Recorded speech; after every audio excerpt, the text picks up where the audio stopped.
اعوذ باللہ من الشیطان الرجیم، بسم اللہ الرحمن الرحیم۔ السلام علیکم ورحمۃ اللہ وبرکاتہ۔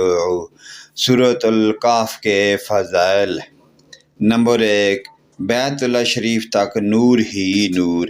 رسول پاک صلی اللہ علیہ وآلہ وسلم نے ارشاد فرمایا، جو شخص جمعہ کے دن سورہ کہف کی تلاوت کرتا ہے تو جس جگہ وہ سورہ کہف کی تلاوت کرتا ہے وہاں سے لے کر مکہ مکرمہ تک کا فاصلہ نور سے منور ہو جاتا ہے۔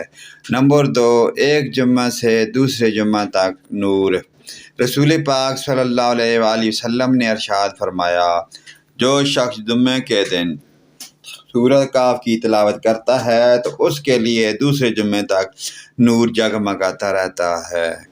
نمبر 3، دجال سے حفاظت کا ذریعہ۔ رسول پاک صلی اللہ علیہ وآلہ وسلم نے ارشاد فرمایا، جو شخص جمعہ کے دن سورہ کہف کو ایسے ہی پڑھے جیسے کہ وہ اتاری گئی ہے، یعنی تجوید کے ساتھ اچھے انداز میں، اور پھر وہ دجال کو پا لے تو دجال اس پر مسلط نہیں ہوگا۔ نمبر 4، ابتدائی 10 آیات یاد کرنے کی فضیلت۔ رسول پاک صلی اللہ علیہ وآلہ وسلم نے ارشاد فرمایا، جو شخص سورہ کہف کی ابتدائی 10 آیات یاد کرے گا وہ دجال کے فتنہ سے بچا لیا جائے گا۔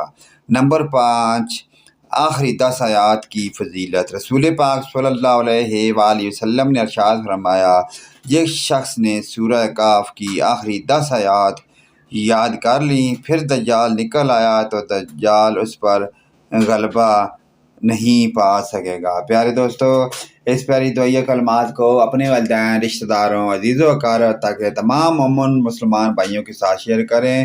ویڈیو اچھی لگے تو لائک، کمنٹ اور شیئر کرنا نہ بھولیے۔ آمین ثم آمین یا رب العالمین۔